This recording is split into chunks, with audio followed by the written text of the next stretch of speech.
আমি দেবলীনা চলে এসেছি দ্য ফেয়ারি টেল অফ দেবরূপের আরও একটা নতুন ব্লগ নিয়ে। একটা নতুন অধ্যায় শুরু করতে চলেছি আপনাদের সকলকে সাথে করে, আপনাদের সকলের সাথে করে আর কি। তো বিগত প্রায় 3-4 দিন পরে আমি ক্যামেরাটা হাতে নিলাম, তার কারণ আমাদের বাড়ি মানে ফ্ল্যাটের ওপাশ থেকে এপাশে শিফটিংয়ের কাজ অল ডান। আর দেখতেই পাচ্ছেন আমি কিন্তু পুরো নতুন সেটআপ থেকে ব্লগ করছি। প্যান্টটা বাবার এখানে টানিয়ে রেখে দিয়েছে, এই যে এটা যদিও মাদের বারান্দা, মানে মাদের হচ্ছে উত্তর পশ্চিমের ব্যালকনি। আমার যেটা নর্থ ইস্টের ব্যালকনি সেটা এখনো গাছপালা রেডি হয়নি। আর এই মাধবী গাছটা তো আপনাদের কদিন আগেই দেখিয়েছি, কি সুন্দর লাগছে বলুন। তো এখান থেকেই আমি সেই জন্য সিদ্ধান্ত নিলাম ব্লগটা স্টার্ট করার, যেহেতু আমার ব্যালকনিটা এখনো রেডি হয়নি। Are the flight is coming. এটা কি ফ্লাইট যাচ্ছে? ইন্ডিগো। তো যাই হোক, এখান থেকে শুরু করছে। আশা করি ব্যালকনি এটা খুব ভালো লাগছে আপনাদের। এক ঝলক দেখিয়ে দিয়ে পাশে মানি প্ল্যান্টটাও রয়েছে। তো আসল এবার যে কথাটায় আসছি, তো 3-4 দিন আমি ব্লগ দিইনি, আমার কিছু প্রবলেম ছিল সেই জন্য আমি ব্লগ দিইনি। দেখুন, কন্টেন্ট ক্রিয়েট করতে গেলে মুডটাও একটা মানে থাকা দরকার। কিছু পার্সোনাল রিজনের জন্য আমি ব্লগটা দিইনি। তো এখন এত সেজে গুজে হঠাৎ করে কেন আমি ব্লগ স্টার্ট করছি, তার একটা কারণ আছে। সেটা কি কারণ সেটা আমি এক্ষুনি বলছি না, দেখতে থাকুন ব্লগটা। একটা জায়গায় বেরোনোর কথা আছে, আমি জানি না, যতক্ষণ না গাড়িতে স্টার্ট দিয়ে না বেরোচ্ছে আমি কিচ্ছু বলি না আর কি। যদিও রেডি হয়ে নিয়েছি, স্নান টান তো কমপ্লিট, বুঝতেই পারছেন। তো চলুন ব্লগটা দেখতে থাকুন। দেখুন সকালের থেকে কি কি করলাম, তারপরে আর কি কি করি সেগুলো সব কিছু আপনাদের সাথে তুলে ধরবো আর কি। চলুন দিনটাকে শুরু করা যাক। তো চলে এসছি এখন এই ফ্রেমটায়। তো দুর্দান্ত লাগছে কিন্তু আমার ব্যাকগ্রাউন্ডটা দেখুন। কি ছিল কয়েকটা ব্লগ আগে আপনারা জানতে পারবেন, মানে বুঝতে পারবেন আর কতটা ভালো হয়েছে। তাও তো আমি এখনো মানে এপাশে পর্দাটা দেওয়া, সানলাইটটা আসতে দিচ্ছি না। তো মোটামুটি গোছানো হয়েছে। আর এটা কিন্তু পুরো টাইলস একদম, মানে ওয়াল ডিজাইনও হয়েছে প্লাস টাইলস দেওয়া হয়েছে বিশেষ কারণে। তো যাই হোক, এখন আমার ব্রেকফাস্ট চলে এসছে। এই হচ্ছে আমার আজকে ব্রেকফাস্ট, পরোটা, ঘুগনি আর হচ্ছে ডিম সেদ্ধ একটা। তো আজকে একটু প্ল্যান আছে আর কি, সেটা এখন বলবো না। তো একবারে আমি ব্রেকফাস্ট, এটা আমার ব্রাঞ্চ হয়ে যাচ্ছে, মানে ব্রেকফাস্ট প্লাস লাঞ্চ হয়ে যাচ্ছে। তো কেন কি বৃত্তান্ত সেটা এক্ষুনি বলছি না, সেটা ব্লগটা দেখতে থাকুন তাহলে বুঝতে পারবেন।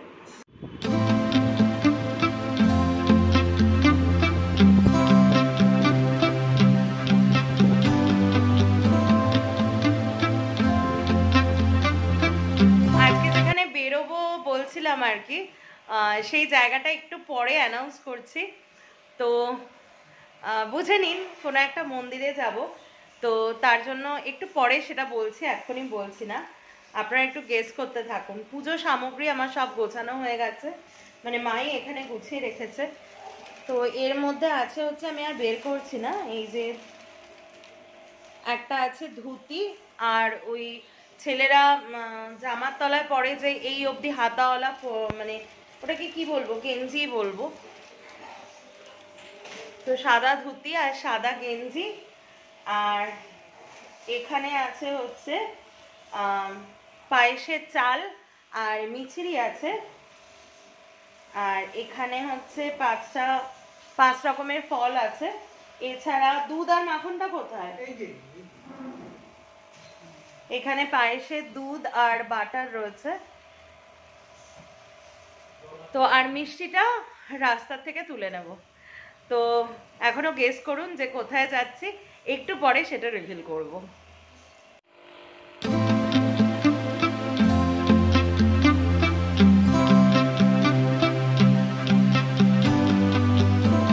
তো আমার কিন্তু পুরো মেকআপ হয়ে গেছে, লিপস্টিকটাও লাগিয়ে নিয়েছি। আর কি লিপস্টিক লাগিয়েছি সেটা এখনই শেয়ার করে দিই একটুখানি। তো লিপস্টিকের যে দুটো শেড, চুলটা ছাড়া থাকলে না খুব বিরক্ত লাগে। সেটা হচ্ছে, একটা হচ্ছে ম্যাটি পিচ মি P4 জুডিওর, এই যে কালারটা দেখে নাও। আমি এক হাতে দেখাতে একটু প্রবলেম হচ্ছে। এইটা কিন্তু টপের কালারটা হচ্ছে আমারটা মিক্সড হয়ে গেছে, তাই অ্যাকচুয়ালি কালারটা হচ্ছে এরকম। আমি কি খুলতে, না এটা খুলে যাবে না। এই যে এই হচ্ছে কালারটা, আশা করি বোঝানো যাচ্ছে। এই কালারটা, এইটার সাথে আমি ইঙ্ক ক্রেয়ন সুপার স্টে, এটা হচ্ছে কত নাম্বার, সত্যি এগুলো না আগে থেকে দেখে রাখা উচিত। দেখুন এখানে কোনো কিছু নেই, এই যে এখানটায় কোনো শেড নাম্বার এখানে এখানে কোথাও নেই। কি করে বলি বলুন?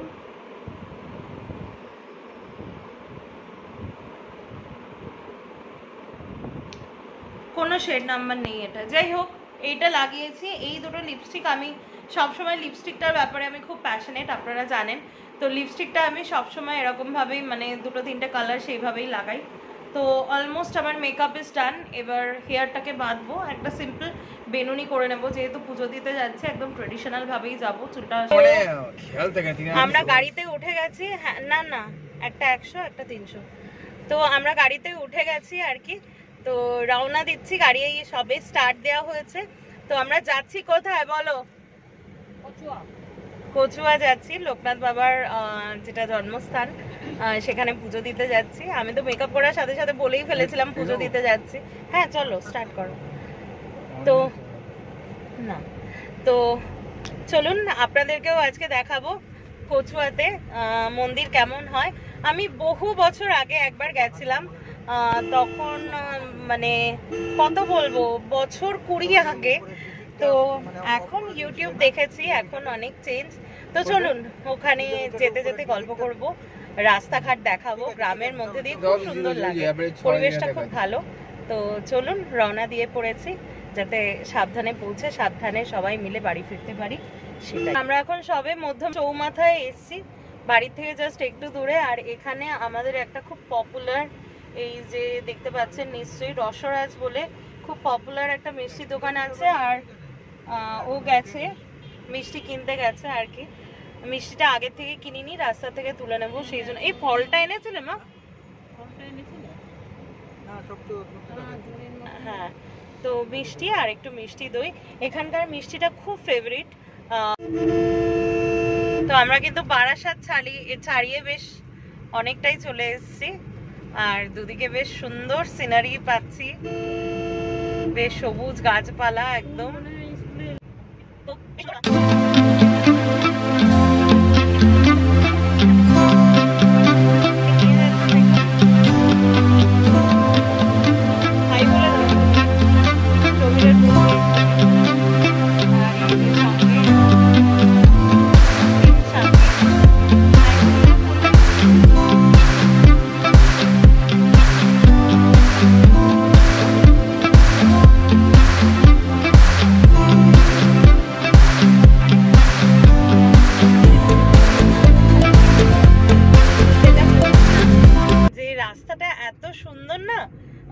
এখানে দেখুন পাট শুকাতে দিয়েছে, এপাশে এই যে এখানে পাট কাঠি আর কি রাখা, বেঁধে রাখা।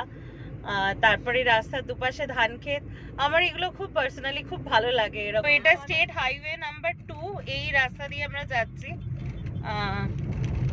আপনারা যে যার জায়গা থেকে গুগল ম্যাপটা দেখলে রোডটা বুঝতে পারবেন। খুব সুন্দর, রোডের কন্ডিশন মোটামুটি ভালো আর কি, একদম যে বলবো যে খুব ভালো সেটাও না, তাপ্তি দেওয়া আছে।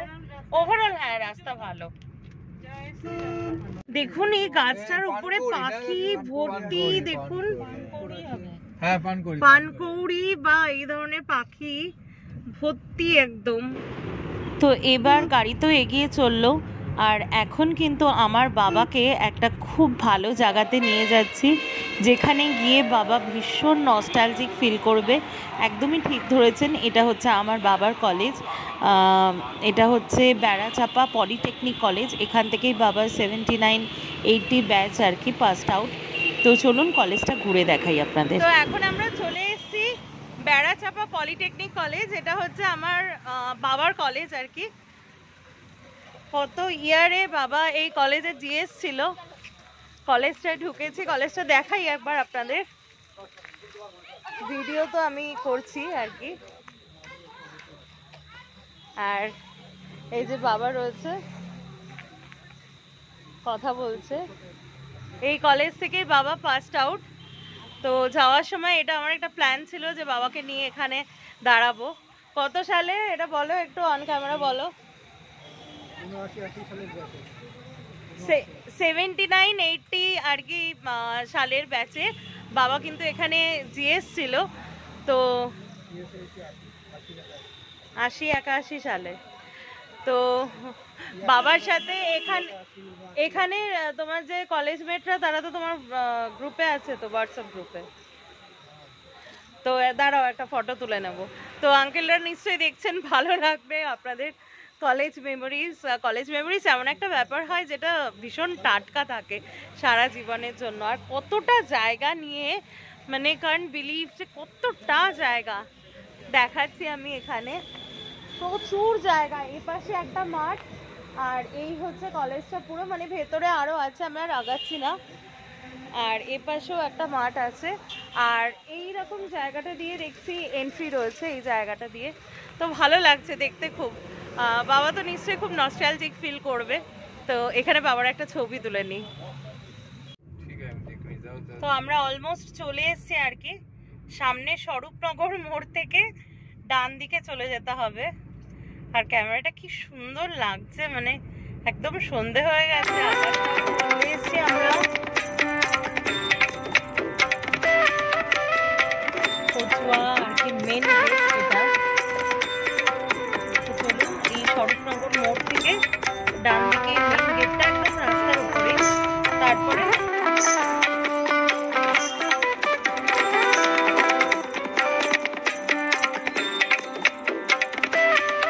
কিন্তু চলে এসেছি কচুয়া মন্দিরে। তো সন্ধে হয়ে গেছে, সেই জন্য পেছনটা বোঝাতে পারছি না। এখানে কিন্তু বিশাল বড় একটা মাঠ রয়েছে, চারদিকে আম গাছ রয়েছে। আর এইখানে যেটা দেখাচ্ছি এটা হচ্ছে প্রাচীন মন্দির। আমরা এখানে গাড়িটাকে পার্কিং করলাম।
ভীষণ সুন্দর একটা পরিবেশ। আর এখানে হচ্ছে ধূপ প্রদীপ জ্বালতে হয়। আর আজকে একদম ফাঁকা, যেহেতু সন্ধেবেলা এসছি। আমার ঠিক পেছনেই রয়েছে হচ্ছে লোকনাথ বাবার পাথরের একটা মূর্তি, যেটা আপনারা দেখেন জন্মাষ্টমী বা ওনার তিরোধান দিবসে প্রচুর মানুষ আসেন, ভক্তরা আসেন এখানে। এখানে একটা শ্বেত পাথরের মূর্তি রয়েছে, আমি চেষ্টা করব দেখানোর, কিন্তু যেহেতু আমরা সন্ধেবেলা এসেছি তাই এখন অভিষেক করানো যাবে না। মন্দিরটা আমি দেখিয়ে দিচ্ছি। আর এখানে আছে হচ্ছে দুধ পুকুর, যে পুকুরের সম্পর্কে কিছু ইতিহাস যতটুকু আমি জানি আর কি আপনাদের সামনে তুলে ধরবো। তো চলুন আপাতত দুধ পুকুরে যাই। মা ওখান থেকে ঘটিতে করে জল নিচ্ছে। যেহেতু রাত্রে এসেছি, অভিষেক করাতে পারছি না, তাই মন্দিরের যে অভিষেক মন্দিরের সিঁড়িতে মা জল দিয়ে যাবে আর কি। চলুন সেই দৃশ্যটা আপনাদের দেখাই। তো মা এখন এপাশ থেকে ঘুরে আসছে আর কি,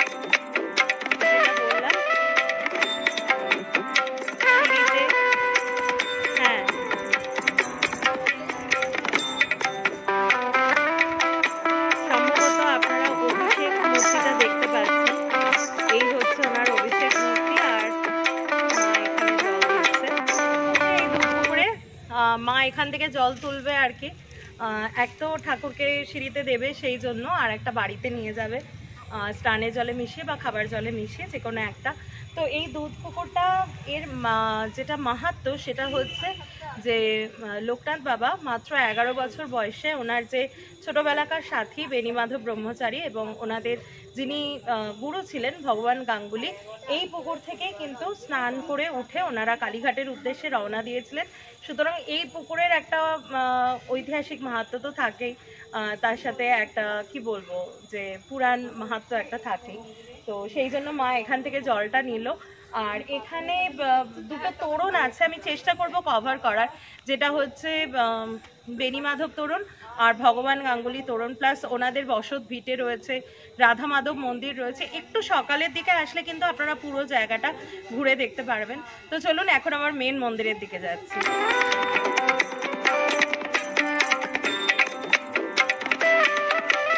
হ্যাঁ,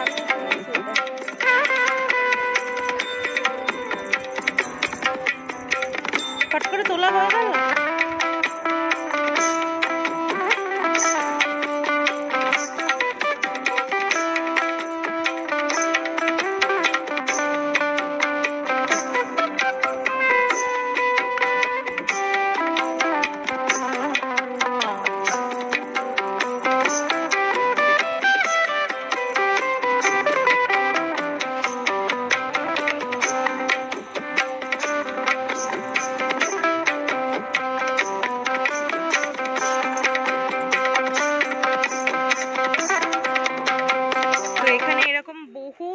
আছে যেখান থেকে কিন্তু আপনারা ইজিলি পুজো সংগ্রহ করতে পারবেন।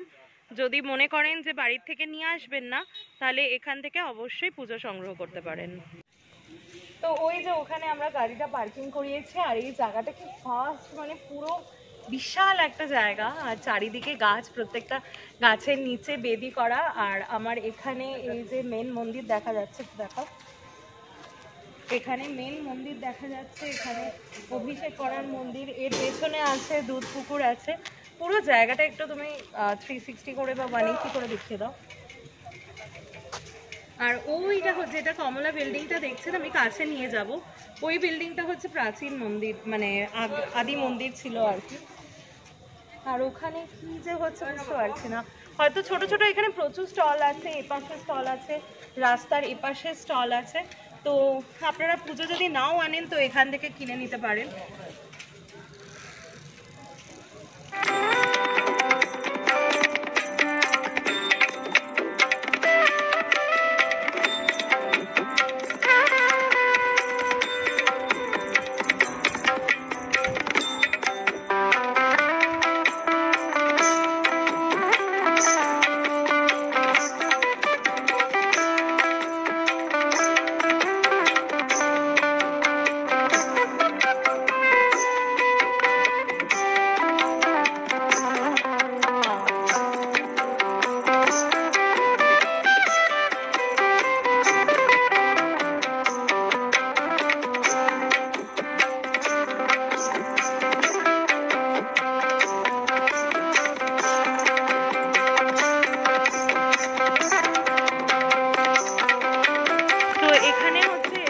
ডোনেশন সেন্টার আছে। আপনারা যদি কেউ বস্ত্র কিছু নিয়ে আসেন, ধুতি পাঞ্জাবি, তো এই ডোনেশন সেন্টারে আপনাদের নিয়ে মানে সেটা ডোনেট করে তারপরে কুপন নিতে হবে এখান থেকে। এখানেই ডোনেট করতে হচ্ছে আর কি। মা বাড়ির থেকে আপনাদেরকে কালকে দেখিয়েছি যে ধুতি আর ফতুয়া নিয়ে এসছে, সেটা এখানে ডোনেট করতে হচ্ছে। আর এখানে একটা জিনিস দেখুন, বোঝা যাচ্ছে নিশ্চয়ই, এখানে কিন্তু খুব সুন্দর প্যাকেট ভোগের সিস্টেম রয়েছে, যেটা কিন্তু বাড়িতে নিয়ে যাওয়ানো যায়। এটা বেশ অভিনবত্ব দেখলাম আর কি। আর পুরো জায়গাটা খুব সুন্দর লাগছে। আমি একবার আপনাদের আর একবার একটু দেখাই, দেখুন প্রচুর জায়গা, প্রচুর জায়গা পেছনটায়। তো আমাদের পুজো দেওয়া হয়ে গেছে আর কি, খুব ভালো পুজো দেওয়া হয়েছে, একদম ফাঁকায় ফাঁকায়, যেটা আমার সব থেকে ভালো লাগে আর কি। সবাই বলো যে কেমন পুজো দিলে? খুব ভালো। আর আমার তো স্পেশালি ফাঁকায় ফাঁকায়, মানে আমরা ছাড়া অন্য মানে একজন আর কি, মানে আর কি পুজো দিতে এসেছিলেন। তো একটা জিনিস যেটা ভালো লেগেছে, যে রাত্রে গেছি বলে আমি জানতামই অভিষেকটা করতে দেবে না, কিন্তু ওই যে মা সিঁড়িতে যে জল দিয়ে এসছে ওনার উদ্দেশ্যে অভিষেকের জন্য, সেটা আমার ভীষণ ভালো লেগেছে। আর একটা হয়ে গেল সরস্বতী আরতি।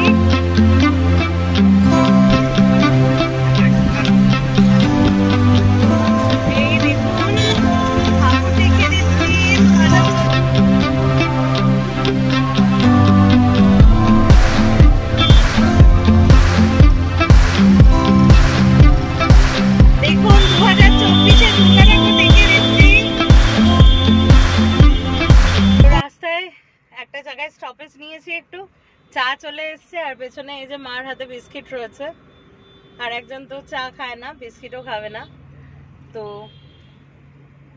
এই হচ্ছে চা। একটু চা বিস্কিট খেয়ে নিই, এক হাতে ধরে, এরকম ভাবে তো ব্লগ করা যায় না, তো খেয়ে নিই। হ্যাঁ, তার আগে আমাদের সিঙ্গারা চপ খাওয়া হয়ে গেছে, ও রসরাজের থেকে তুলে নিয়েছিল, এটা একটা বুদ্ধিমানের কাজ করেছে, বুঝতেই তো পারছেন, চেনে আমাকে। যাই হোক, খেয়ে নিই চাটা। তো বাড়ি চলে এসেছি, অনেকক্ষণ হয়ে গেছে, একটু শুয়ে রেস্ট করছিলাম, কারণ দুপুর থেকে একটু শুতে পারিনি আর কি। আর অ্যাজ ইউজুয়াল আজকে খাবারটা বাইরের খাবারই আউটসোর্স করা হয়েছে।